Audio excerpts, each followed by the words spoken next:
of contemporary relation between India-Japan. Scholar here is T.R. Sareen. T.R. Sareen is a very, very influential person who has written on India-Japan relations. Just like Ashley Tellis is one person I was telling you about India-US and all. So T.R. Sareen is an important person. He says that India's relationship with Japan can be traced back to 539 AD. So it's an ancient relationship. That is the first thing he says. And second thing he says is that this ancient relationship between India and Japan, starting from 539 AD, can be traced back to the fact that there were emperors in Japan at that time who had a deep interest in learning about Buddhism. And because they had deep interest in learning about Buddhism, many Buddhist scholars of our time, of 539 AD time, specifically when Buddhism had just originated also, many Buddhist preachers who were around Gautam Bodh, they decided to even explore that potential. So here T.R. Sareen further says that the official relationship begins only in 736 AD. 736 AD.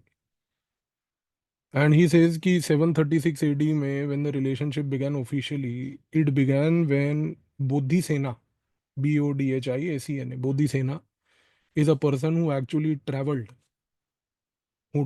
from India to Japan, and he took away with him lot of Buddhist culture and Buddhist practices. He was the first person to open up a chapter of Buddhism in Japan. So therefore, one thing became very clear that T.R. Sareen says that India-Japan relationship should not be seen through the prism of Buddhism alone, because Buddhism is just one factor. He says, ki, let's understand it differently. He says that whenever we look at India-Japan relations, people say Buddhism is a factor. But he says that in the Buddhism, it is more about intellectual Buddhism, which is the factor. Because he says that when Buddhism reached Japan, at that time, the Japanese people were more interested to learn about intellectual doctrines of Buddhism. So they were more keen at an intellectual level to embrace that. And this reflects the fact that this is one of the rarest countries with which India has had this kind of an ancient, historical, intellectual relationship. So that is the first way of looking at it. Second thing he says is that Japan also started sending a lot of their people to Nalanda University to study. And lot of Japanese students who came to Nalanda University to study proves the fact that there is a lot of intellectual depth in the relationship. Lot of intellectual depth in the relationship.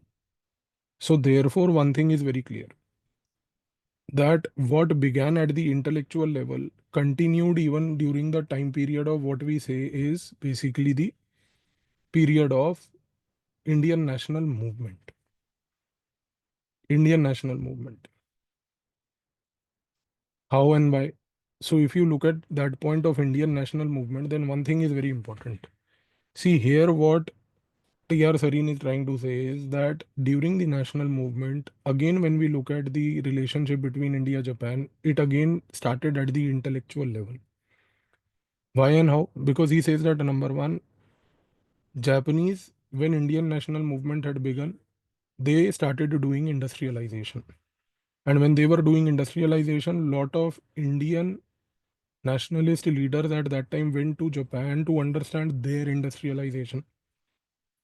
Second thing he says, lot of Indian national movement leaders, when they went to Japan, not only did they learn about what is called as industrialization, they took Japanese assistance to even visualize economic development models for India.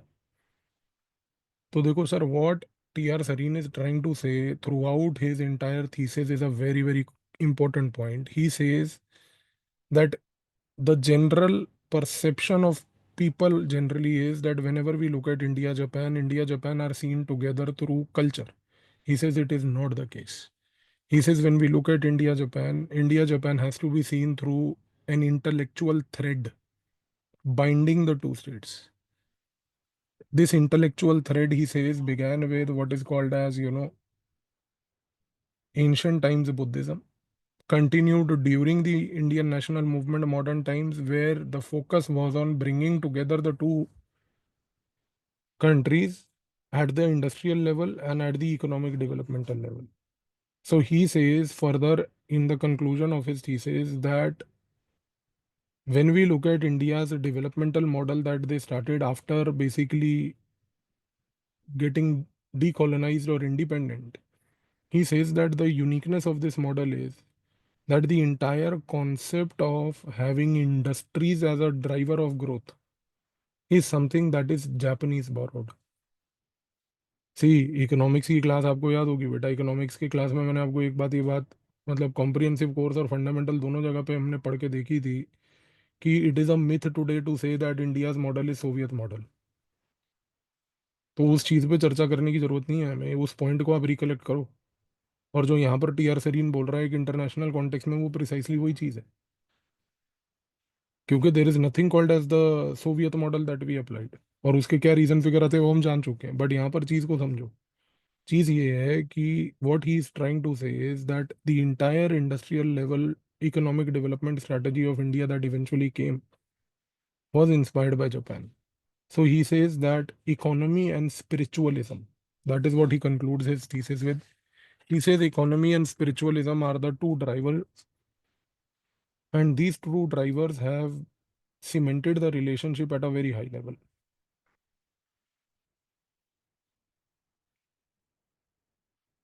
अब आते हैं जी अगले question पे। How does the India Japan treaty of friendship opened a new chapter, a fresh chapter in the relationship between Japan and India? Explain using scholars. Scholar here is Purinder Jain. Purinder. Purendra. Purinder Jain. Jain. Purinder Jain says that in the year of 1952, India and Japan officially started a diplomatic relationship through the Treaty of Friendship. So he says that a Treaty of Friendship was signed in 1952.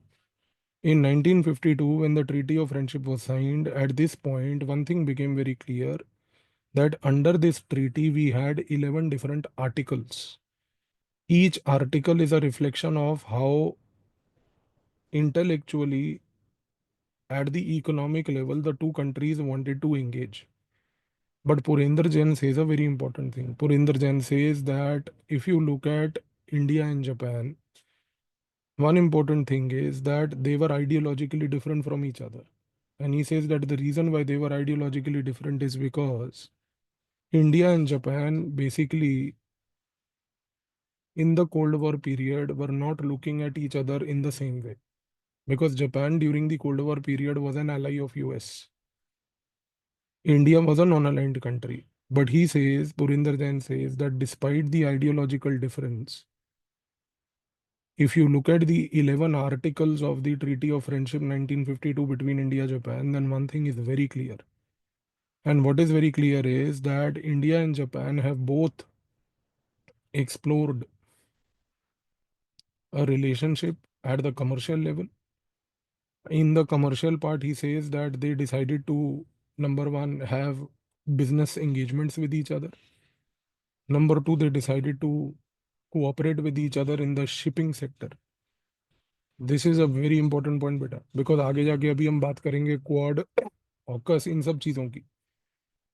और जब आप answer लिखोगे India Japan का, तो आप ये point वहां से एम्फसाइज करते हुए लिखोगे कि क्वाड में अगर आज की डेट में, या इंडो पैसिफिक में अगर आज की डेट में इंडिया और जापान कलेक्ट एक दूसरे के साथ बैठते हैं, तो सर ये कलेक्टिव बैठना एक दूसरे के साथ जो है, इसका ओरिजिन है treaty of friendship.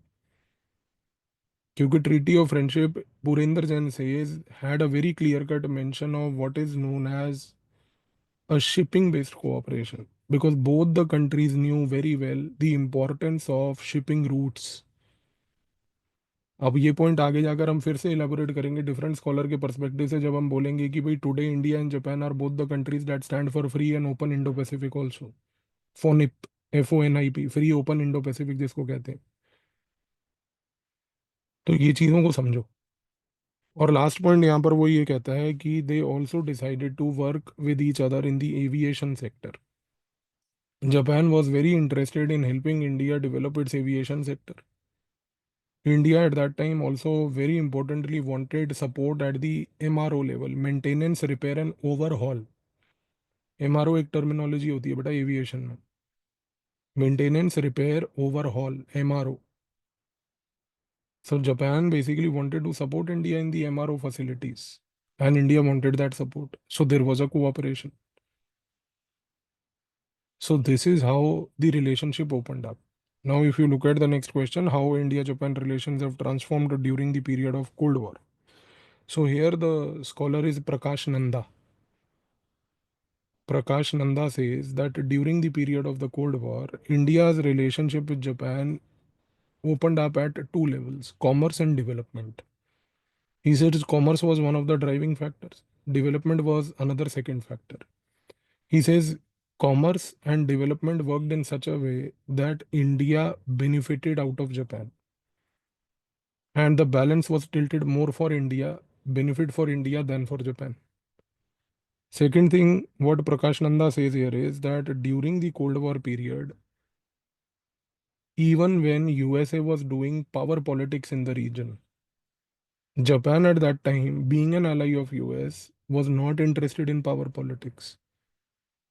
Power politics here means that if America wanted to basically use the states to contain the Soviet threat, the Japanese never wanted to engage with India for any kind of power politics or containing Soviet threat. So idea of Japan was that no, we want to have a purely developmental centric cooperation with the Indian people. Third point that he says is that what India Japan always witnessed in the form of an issue was that Japan never in fact liked the Pakistani aggression on India. Japan never appreciated any attempt by Pakistan to do aggression over India. But this is where Prakash Nanda says a very crucial thing, that even though Japanese had reservations over Pakistan policy for India, the Japanese always maintained complete silence on their policy. Like for example, when 1947-48 war happened, at that time there was no Treaty of Friendship because Treaty of Friendship came in 52, but still Japan never took anybody's side. In 1965 Indo-Pak War, Japan never took anybody's side. In 1971 Indo-Pak War, for that matter, Japan never took anybody's side. They had reservations, but they never expressed them. And this is a very crucial point, beta. Because having reservation and not expressing those reservation reflects a huge amount of diplomatic maturity. Because generally countries do not stay quiet at this level. And that too when you have certain reservations with some other state. हमें अपने बारे में तो बोलने की कुछ जरूरत है नहीं, जहाँ ना भी हो वहाँ पे चोंच अड़ानी है हमने. तो ये चीज़ आपको याद रखनी है सर. जापानीज इसीलिए बड़े डिप्लोमेटिकली मेच्योर लोग माने जाते हैं. अब आते हैं जी इस क्वेश्चन पे कि using the research explain the rise of India Japan relation since the end of the cold war. Sir here the scholar name is Oshima Naka. OSHIMA. Japanese scholar है ओशिमा नाका. NAKA. Oshimanaka. Oshimanaka says that since the end of the Cold War, what brought India and Japan closer to each other is number one, the principle of open economic trade. Open economic trade. Second, Oshimanaka says that the most important driver that came to bind India Japan was India's announcement of the Look East policy. So the Look East policy of India, India's relationship with Japan through the prism of open economy, both these factors collectively came together. Both these factors. So one thing now became very clear, that hardcore level commercial relationship was to be explored by the two states. Third important point Oshimanaka says is that what now became a common binder between India Japan was the US factor. US now wanted India to engage with the Southeast Asians. USA also wanted Southeast Asians to engage with India. Japan was one of the allies of US. So Japan was also told by the Americans that you do engage with India.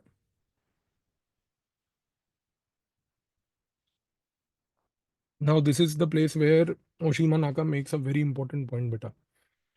Oshimanaka says that when India's relationship with Japan at this juncture opened up, under the Look East policy, under the open economy, under the US umbrella, three factors. Oshima Naka says that what is unique between India and Japan is that they both decided to establish a cooperative diplomatic framework. Cooperative diplomatic framework means that neither of the parties were interested in any kind of competition with each other. Because Japanese highly industrialized, India wanting to industrialize, Japanese wanting to engage with India, there was no element of any kind of competition ever. Always and always was high element of cooperation. High element of cooperation. And this is very unique because when we look at Asian countries, one thing is very clear.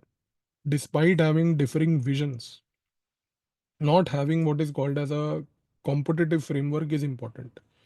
What do we mean by this point? Having different visions. Different visions means कि since the end of the Cold War, India has been very clear assertion of what is called as a multipolar world. Since the end of the Cold War, India has been adamant to say कि भाई we favor a multipolar world. But the problem here is कि Japan never says multipolarity.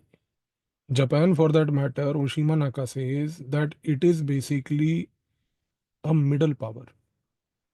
Middle power means that it is a country which has accepted the existence of a superpower above it, does not want to challenge it. For example, Japan has accepted the fact that USA can remain a superpower. Japan doesn't want to counter or challenge USA. For that matter, Oshima Naka says a very important point. Oshima Naka says that even though Japan and India do not have a similar outlook here, because obviously India doesn't want to position itself as a middle power. Obviously, while going up in the hierarchy, you have to reach that step of middle power. But India says, I don't want to stop there only. I want to go from middle to great power. So Oshima Naka says a very important thing. Oshima Naka says कि if we look at the case of what is called as, India and Japan, even though India aspires to be a global power, it does not aspire to be a global power by undertaking displacement of existing global powers. ये point बड़ा crucial है Oshima Naka. India aspires to be a global power. इस चीज को ध्यान से समझ लो बच्चे. India aspires to be a global power, but India does not aspire to be a global power by displacing existing global powers. So India wants USA to be there. India, for that matter, will be happier even if Russia as a great power is there. India says that the only thing that I want is that let the concept of great power be highly democratic. This is what Oshima Naka says works between India and Japan. Vibe मिलती है दोनों की. क्यों? क्योंकि आप देखो ना sir, हम ये कह रहे हैं कि भाई हमें किसी को डिस्प्लेस करना ही नहीं है. हमने अपना स्थान अपनी जगह खुद बनानी है. So what actually Japan is happy about is that Japan says that this is a very non-violent thought.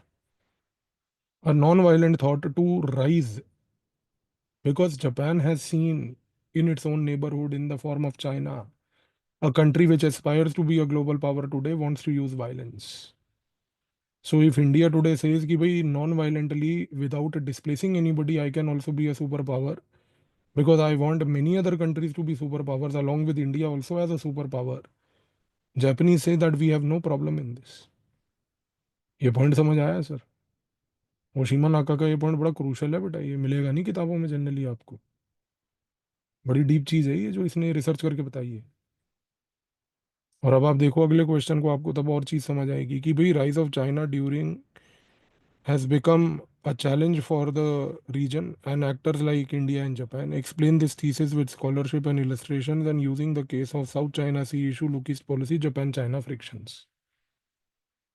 So here the person in concern whose thesis we are going to use is an American scholar by the name of Isabel Mazard. Isabel, Isabella, Isabel Mazard, Mezard, Isabel Mazard. Now, what does Isabel Mazard say? You see, Isabel Mazard beta says a very important thing. She says that if you look at Japan and China relationship, Japan has a fundamental problem with China. The fundamental problem begins with the fact that Japan today has a serious complaint against China, that China today, number one, portrays Japan in a negative way. Chinese literature, Chinese school books have portrayed Japan as an aggressor country. देखो sir, अब कुछ भी हो, आप किसी दूसरे देश के बारे में खास करके इस प्रतीक और इस प्रकार की चीज तो कभी नहीं बोलना चाहिए आपको। अब यही फर्क इंडिया और पाकिस्तान में भी है। देखो, हमारी पाकिस्तान के साथ चाहे जितनी मर्जी लड़ाइयाँ हुई हों, हम हर लड़ाई में जीते भी हों, लेकिन हमने अपनी टेक्स्ट बुक्स में स्कूल के अगर आप देखो कभी, हमने कभी पाकिस्तान को उस नेगेटिव नजरिए से पोर्ट्रे नहीं किया। आर्क एनिमी है सर वो, हमारा आर्क राइवल है। लेकिन ये फर्क है कि इंडिया और पाकिस्तान में, कि पाकिस्तान की अगर आप स्कूल बुक्स देखो और उनके अगर लिटरेचर को कभी पढ़ो सर, तो आप हैरान हो जाओगे ये जान के कि पाकिस्तान का लिटरेचर उनके बच्चों को और आवाम को ये सिखाता है कि इंडिया एक अग्रेसर है, इंडिया के साथ एक 1000 ईयर इटरनल वॉर है, ये टाइप की चीजें। और यही कंप्लेंट जापान की है कि जापान से कि भाई Chinese literature has been designed in this manner that the narrative amongst the Chinese citizens is that we are basically an aggressor country, number one. Number two, not only we are aggressors, but what is also equally important is that Japan says कि China tries to show us as a chameleon, गिरगिट, chameleon, गिरगिट है ये Japan. और वो मजाक भी उड़ाते हैं, वहाँ मीम बनाते हैं वो जापान। अब देखो आइलैंड स्टेट्स हैं ऐसे, तो वो उसकी शेप भी वैसी बना के दिखाते हैं, कहते हैं देखो गिरगिट जैसा देश है पूरा। जैसे हमारे यहाँ पर हम कभी पाकिस्तान को दिखाते हैं तो हम कुत्ते जैसी दिखाते हैं उसको, कि उसकी बिल्कुल वैसी शक्ल है। अगर आप पाकिस्तान की मैप को और एक कुत्ते को सामने रखो तो आपको लगेगा कि एक वो पूंछ हिलाता वो बिल्कुल एग्जैक्ट वैसे ही है, दोनों वैसे हैं। तो आप एक चीज को समझो सर। अब वो पहली बात तो ये है कि भाई जापान का ये ग्रीवेंस क्यों है कि भाई why does China show us as a chameleon, गिरगिट। It is because they say कि चाइनीज लॉजिक इज कि Japan says we are a peaceful country, but if they are a peaceful country, then why do they want a nuclear protection from US? At the end of the day, sir, Japan-US alliance is such today that Japan is an ally of US to the extent that USA has offered extended security to Japan. Extended security means that USA has actually told Japan कि if there is any invasion on your territory by any country, more specifically China to be precise, then we are going to come and help you out. So they are hardcore allies. That means कि the relationship between China and Japan is such that the relationship is basically of this nature that Japanese security is provided by the US today. So China says कि ये कैसा ये दोगलापन वाला देश है ये गिरगिट, कि ये एक जगह पे कह रहा है कि हम तो जी पीसफुल देश हैं, और पीसफुल है तो फिर तेरे को अमेरिका से जो है ये क्यों लेने की जरूरत है भाई। मतलब चाइना ऐसे बिहेव कर रहा है जैसे मतलब हरियाणा का कोई जाट हो जींद से कहीं से है, कि तू मिल मेरे को खुले में मिल, तू मेरे को खुले में मिल। अबे आंखें नहीं खुलती तुम्हारी, छोटी छोटी सी आंखें हैं, इतनी चौमिन टाइप की। भाई साहब मैं बता रहा हूँ, तुम पहले अपनी आंखों का इलाज करवाओ। मच्छर काट जाता है तुम्हारी आंखों पे, इतनी छोटी आंखें। और बातें देखो जापान के बारे में कैसे कर रहे हो, बेचारे भोले भोले लोग हैं यार। अच्छा, अब प्रॉब्लम क्या होती है सर, प्रॉब्लम आगे ये हो जाती है कि then China uses what Isabel says कि China uses this dominant power narrative to basically create issues in South China Sea and also create issues over Senkaku Island. अब देखो, South China Sea and Senkaku Island are two issues. South China Sea is basically one area where China wants to have a complete say over it. And Chinese logic is very absurd. China says कि historically speaking, South China Sea belongs to us because it has the word China in it. तो ऐसे तो Indian ocean में India है, तो आके दिखाए यहाँ पे, टांग काट देंगे तेरी हम सारी। तो इस चीज को समझो आप कि भाई ये एब्सर्ड सा लॉजिक कि भाई साउथ चाइना सी के नाम में चाइना है तो वो साउथ चाइना सी हमारा है। तो ये सब हरकतें करने से कुछ नहीं होगा। अच्छा, अब क्या है कि Japan and China have a dispute over Senkaku island. Senkaku islands actually belong to Japan. एक सिंपल लैंग्वेज में अगर मैं बोलूँ, these are islands that belong to Japan. The problem is कि China never historically claimed them. Chinese claims over these islands started only sometime 15 years ago. And 15 years ago, why they started happening is because at that time, what happened was Japanese surveys were done on these islands and they found a lot of oil gas reserves there. So, since the time they have found these oil and gas reserves, the Japanese have tried to strengthen their presence over the Senkaku Island. China has started claiming them. नहीं, ancient time में ये island हमारे होते थे. ओ बेटा, गोभी Manchurian ancient time में जो है ना, हम भी पूरे के पूरे, मैं बता रहा हूँ, बीजिंग तक होते थे. फिर हमारे यहाँ पर अगर ये अखंड भारत वालों को खुली छूट दे दी ना, मतलब ये ऐसी मैप बना देंगे भाई साहब कि ये अमेरिका की भी दो तीन जगह क्लेम कर लें कि मिसिसिपी हडसन वो भी हमारा था. आगे ही सुब्रमण्यम स्वामी ने कह दिया है कि जो मक्का में काबा है, काबा के नीचे भी मंदिर है. अब मुहिम वहां चलने वाली है. उसको सुब्रमण्यम स्वामी का ट्वीट देख रहा था अभी मैं एक हफ्ता पहले, उसने कह दिया है काबा के नीचे भी मंदिर है. योगी कह रहा है मैं बुलडोजर भेज रहा हूँ सऊदी. तो इन लोग के हिसाब से तो अगर चलेंगे तो सर, मतलब आपको माउंट एवरेस्ट पे भी मंदिर है उसके नीचे, वो भी गिराएंगे एक दिन. और मरियाना ट्रेंच में भी मंदिर है. हर जगह. Tallest deepest point everywhere. तो ये चीज को समझो सर. हिस्टोरिकली इनके बीच में हमेशा से एनिमिटी रही है यार. उसका एनिमिटी का सबसे बड़ा रीजन ये था ना कि जापान जो है, दे ऑलवेज कंट्रोल्ड चाइना. अब चाइना इतना बड़ा है, जापान इतना छोटा था. अब आप सोचो कि इतने छोटे से जापान से अगर आप कंट्रोल कर रहे हो चाइना जैसी टेरिटरी को, तो सर वो ईगो हर्ट तो होगा ही होगा.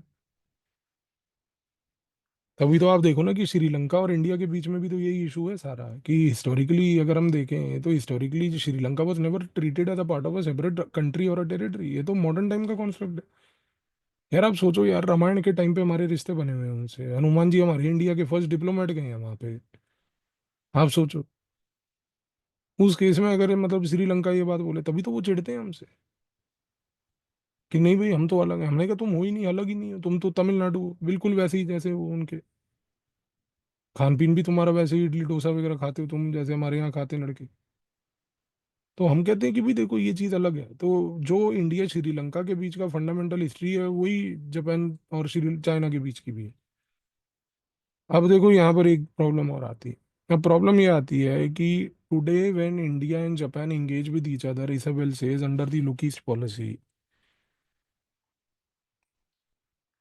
And today, under the look east policy, when they develop a deeper relationship at various levels, what happens as a problem is that China believes that this engagement is deliberately done to counter it.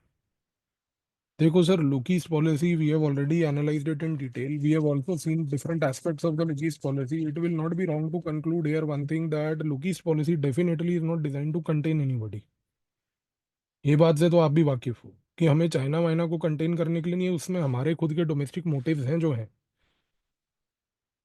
तो China का perception ये है problem. अब जैसे ये मैं आपको simple बात बता रहा हूँ ना सर, जैसे आज की डेट में पाकिस्तान में कुछ भी हो जाए तो वहाँ एक जनरल टेंडेंसी है कि वो रॉ को ब्लेम कर देते हैं. उनका ये प्रॉब्लम. तो वो एक फिक्सेशन बना हुआ है. तो चाइना के साथ भी यही एक फिक्सेशन. पाकिस्तान में लाइट चलेगी, रॉ ने बत्ती काट दी. पाकिस्तान में कोई बंदा मर गया, रॉ ने बंदा मार दिया. पाकिस्तान में इमरान खान रैली कर रहा है, इसको रॉ सपोर्ट कर रही होगी. टू सम एक्सटेंट वो अच्छा भी है कि मतलब उनको हमारे से इतना डर लगा रहता है. पर ओवर फिक्सेशन है सर. जैसे कई लोगों को आपने देखा होगा आपके घरों में आसपास, आपके परिवारजन में कोई ना कोई ऐसा होगा जिसको ओसीडी है, ऑब्सेसिव कंपल्सिव डिसऑर्डर. उन लोगों का एक ही इलाज है बेटा, उनको कूड़ेदान में फेंक दो और रस्सी लगा के वहां बांध दो 3 4 दिन, सारा ओसीडी खत्म. मैं कह रहा हूँ कोई ट्रीटमेंट थेरेपी कुछ नहीं कराना. सीधा कचरेदान में घर के आसपास ले जाके रस्सी से बांध दो 2 दिन, बोलो कल शाम को आएंगे लेने तेरे को, पड़ा रहे. देखो सारी ओसीडी निकल जाएगी भाई साहब. मैं बता रहा हूँ. तो एक चीज को समझो सर, चाइना के साथ ये प्रॉब्लम है. China sees that any engagement done by India with Japan through look east policy is to counter it. And this point will be built further now when we see कि China will also see any engagement with India, US and Japan in the Indian Ocean also as an attempt to counter it. So the problem that is here is that China is not looking at the engagement between India Japan as bilateral relationship. They are not understanding the fact that these two countries can have a bilateral relationship. They feel that any attempt to have a bilateral relationship is fueled by US, wants basically to counter us. So this is largely the problem. So today, if India and Japan say that South China Sea should remain free and open, then China has objection to it. Today, if India and Japan say कि we, with respect to let's say the look east policy, we will cooperate, China has an objection to it.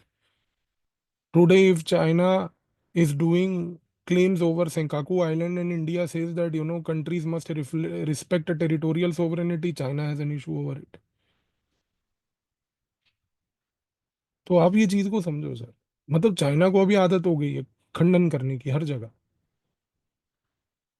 वो आपने अभी पता नहीं एक reel देखी होगी या नहीं, मतलब मैं एक वो बड़ी दिलचस्प सी रील देख रहा था उस दिन। वो बेसिकली बीजेपी में वो है ना शहजाद पूना वाला, तो वो उनका जो स्पोक्स पर्सन है वो टीवी पे आया हुआ था। और कांग्रेस की तरफ से वो सुप्रिया श्रीनेत आई हुई थी। तो ये दोनों सामने सामने खड़े थे एकदम ऐसे।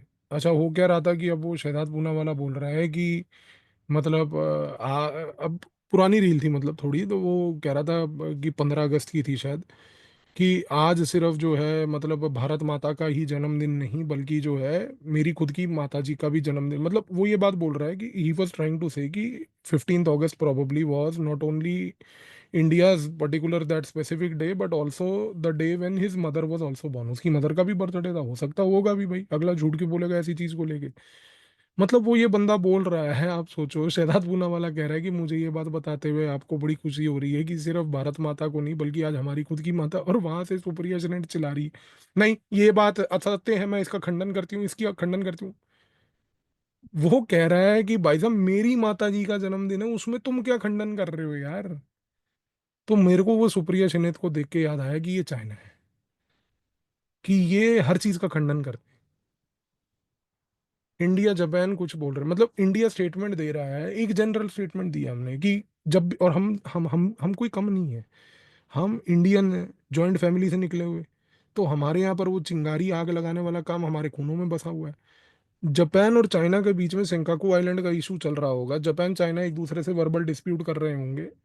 हम यहाँ बैठ के ना एक स्टेटमेंट दे देंगे, countries must respect the territorial sovereignty. China वहीं पकड़ लेगी, देखो देखो ये आग लगा रहा है, ये केरोसिन है, मिट्टी का तेल। तो आप चीज को समझो सर। और फिर वो चाइना वहां पे वो फोटो निकाल देगा, एक जगह योगी जी की, एक जगह विन डीजल की। विन डीजल मिट्टी का तेल ऐसे करके दिखाएंगे फिर वो कोई कम करते हैं ऐसी हरकतें फिर। तो आप ये चीज को समझो सर। Isabel says कि any attempt of cooperation is seen negatively today. That is the larger idea here. तो आप ये पैटर्न ऑब्जर्व करना बेटा, क्योंकि अब आने वाले समय में अगले 6-8 महीने ना जो ये इंसिडेंट्स होंगे इंडिया जापान और चाइना के बीच के, इनको ऑब्जर्व करके कोट कर लेना एग्जाम में। अब आते हैं जी इस क्वेश्चन पे नेक्स्ट वाले की, how Japan and India relationship transformed to special strategic and global partnership level.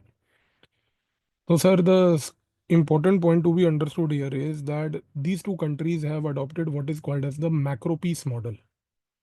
Macro peace model. So macro peace model means that today the two countries have understood very clearly that they need to cooperate with each other not only at the bilateral level, but their cooperation has to be at the global level also. How do you cooperate at the global level? The best way to cooperate at the global level, number one, is to have common vision on strategic issues. Common vision on strategic issues. So here what we observe at the macro peace theory level is number one, that Japan and China have a lot of synchronization on UN reforms. So they both want UN reforms.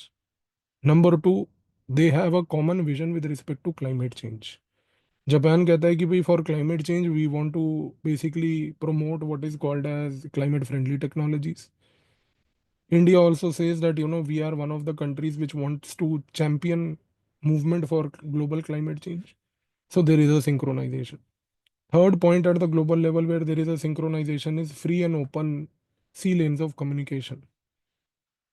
So commonality has established at broad levels on the global pattern. Number one. Number two, apart from the global pattern, global points, the second place where India, Japan have a strategic partnership at this level is that they want regional stability everywhere. So, for example, today, Japan will never ever support any kind of fight or war. And India's recent policies with respect to Ukraine, where we have said that it is not an era of war, with respect to Israel and Hamas, where we have maintained the fact that two-state solution is the only way out. So Japan has appreciated the fact that, see, this is the place where we have a synergy with you. Our outlook, your outlook is exactly the same. And similarly, at the bilateral level, there is a complete understanding between India and Japan, where Japan has categorically stated that we want to be a partner of India's developmental story. So Japan has very clearly stated, sir, कि we will be a partner of your developmental story and we will make sure that any developmental support that you require, we will give you. But sir, this is where you have to remember the last point that now India needs to work with Japan for what is called as global South diplomacy. India must work with Japan to ensure that they are able to basically create, conceptualize common visions for global South. And Japan today has no reservation on helping India in global South. Japan wants to be a partner. For example, case in point is Asia Africa Growth Corridor, AAGC, Asia Africa Growth Corridor. It is a Indo-Japan growth corridor decided by India, Japan to be worked out in the third territory of Africa. So Asia Africa growth corridor is a clear good example of what is called as 2+1 diplomacy also. And also where today Japan wants to have complete interest synchronization with India for global South. ठीक है जी. अब आते हैं जी इस question पे. The metaphor of hot economics cold politics has been used to paraphrase Japan-China relationship for long, and this is an apt summarization even with regard to India-China ties. Both Japan and India have to deal with the rivalry of their thriving economic relations with China, juxtaposed to cold politics and security relationship. Examine the thesis through the scholar. Sir, scholar here is a person named called George Modeleski. Very influential, very crucial person, sir. George Modeleski, Modeleski. Now, what does George Modeleski say, sir? George Modeleski says that today India and Japan both are economically integrated with China. Their economies are so deeply integrated with China that China, number one, has the potential to devastate either of them economically. Number two, George Modeleski says that in any event of an economic clash between India, China, or Japan, China, end loser will be India, Japan. End losers will be India, Japan. But number three is more important. Number three, George Modeleski says, how do you find a way out of this? The best way to basically find a solution out of this problem is कि India and Japan have to work with US. And not only they have to work with US, they have to work with another important country called South Korea. They have to work with US and South Korea to ensure that Japan and India become recipients of the futuristic high technology projects. That means that what George Modeleski is trying to portray is a concept where he says that if India and Japan want to decouple from China, decouple means that they want to reduce their reliance on China. They have to understand that there will be no one country that can replace China. So George Modeleski says, ki, sir, we have to be very clear with the thought that there can be no replacement to China. There can be no replacement to China.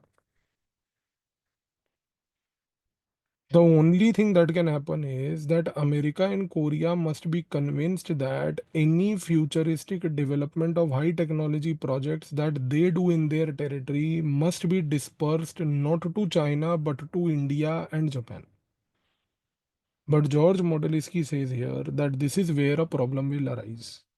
Problem he says is that Japan today has rising aged population.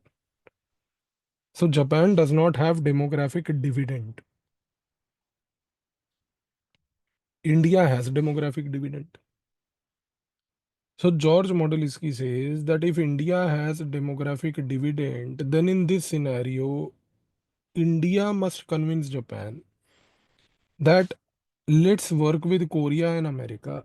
Let's bring a company to India. You bring your technology and expertise here. We will utilize our domestic skill available. So it has to be a complete cobweb. India, Japan will go and talk to Korea and US. They will tell Korea and US ki bhai any high technology project if you have you invest in India and Japan. Out of India and Japan, let the investment flow to India. Number four, let Japanese bring in their technology, their expertise on establishing a project to India. Let India, number five, use their own domestic people and their own skills. And let there be a complete collaboration of a cobweb between India, Japan, Korea, US, etc.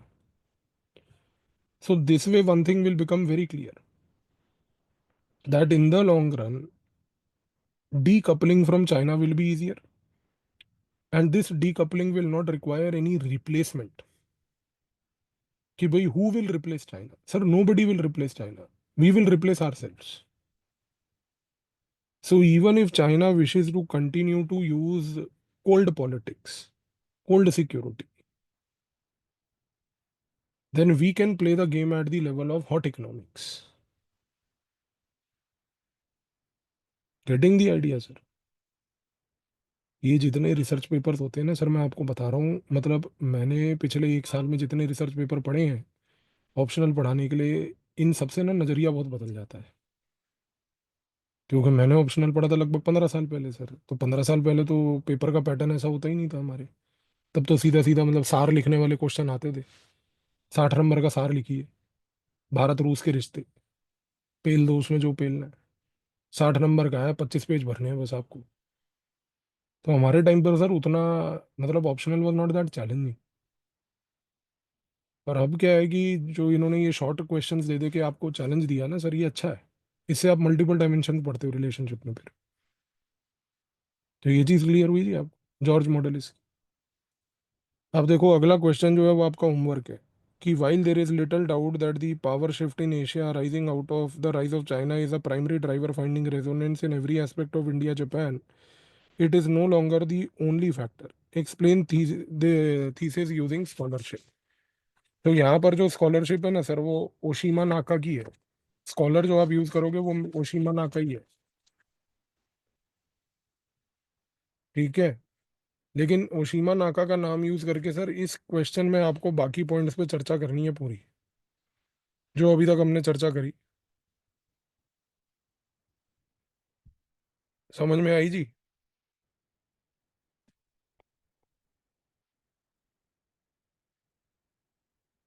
Clear हो गया ये? अब आते हैं जी, ये जो दो question है, 5 मिनट का समय दोगे आप जरा मुझे? Just give me 5 minutes, will continue after 5 minutes.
अभी ये क्वेश्चन पे आते हैं जी कि how is maritime security going to be the new zone of collaboration between India Japan examine using the scholarship and illustrate the realms of Quad and Aqsa.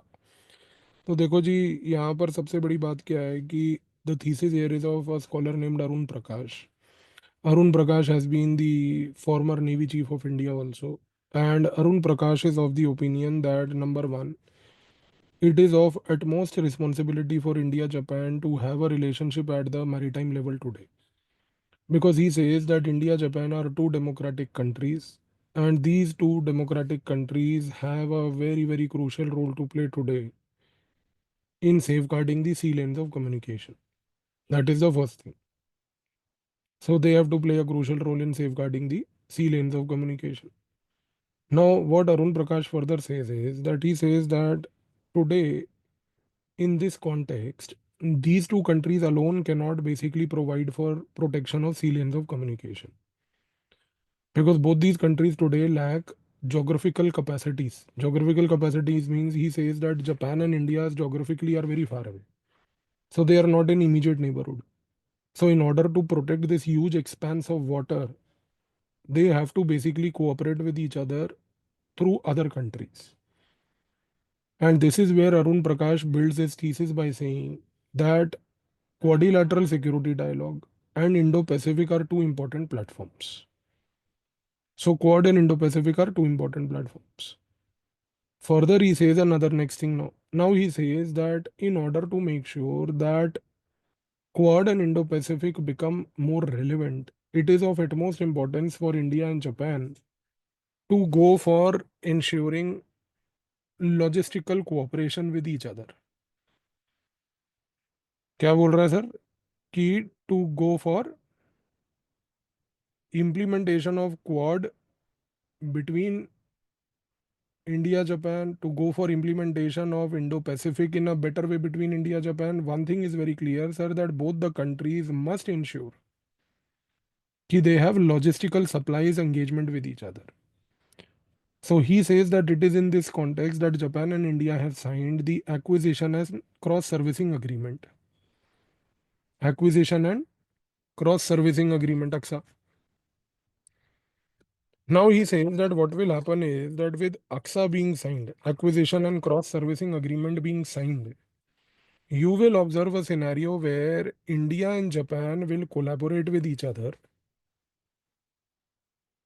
at the logistical level, provide logistical supports, and India Japan will have each other's coastlines available for creation of logistical stations.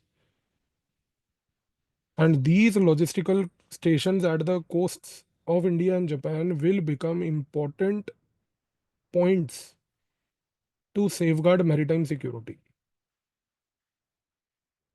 They will become important points to safeguard the maritime security. Then he further finally says that with the presence of US in the region, with the presence of US in the region, US will now have to balance two things.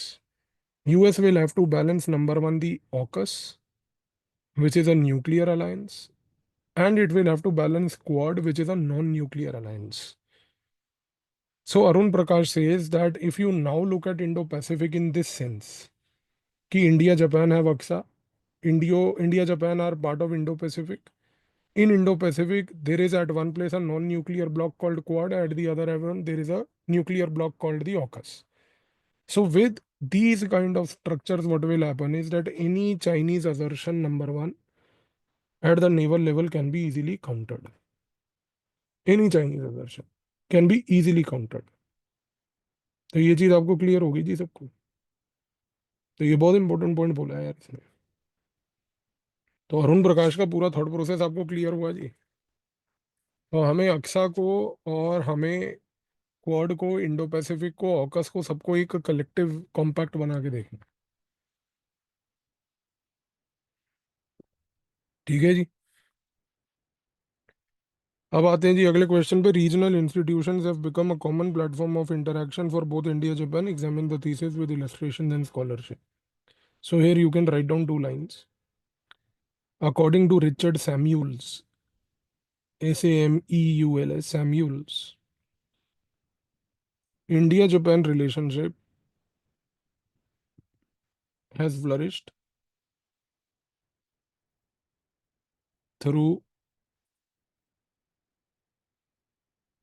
East Asian Summit, ASEAN,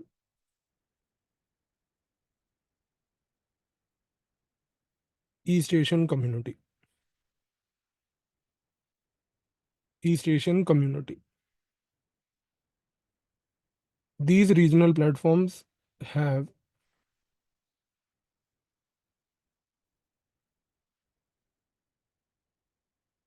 not only brought the two countries economically closer,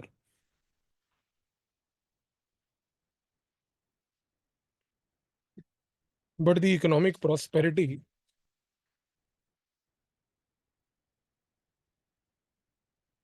coupled with common values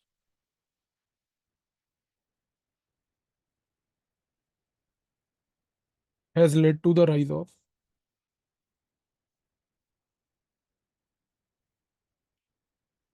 strategic cooperation.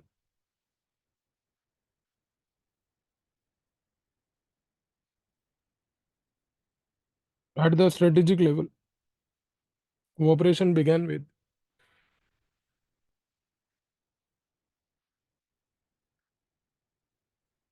the Malabar Platform, Malabar,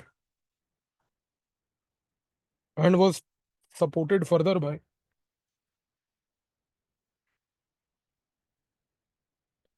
Milan Platform.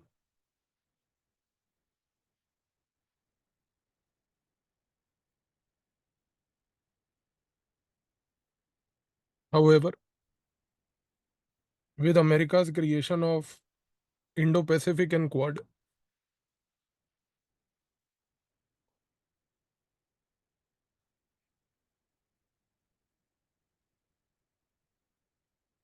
a new element of defense and strategic institutional architecture stands created. Defense and strategic institutional architecture stands created. The future will depend upon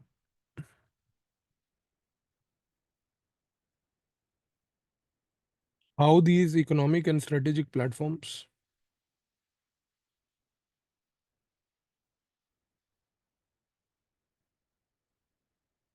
gradually lead to decoupling from China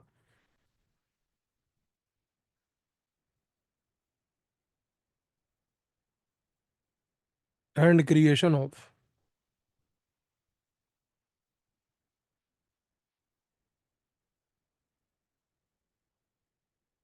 alternative markets.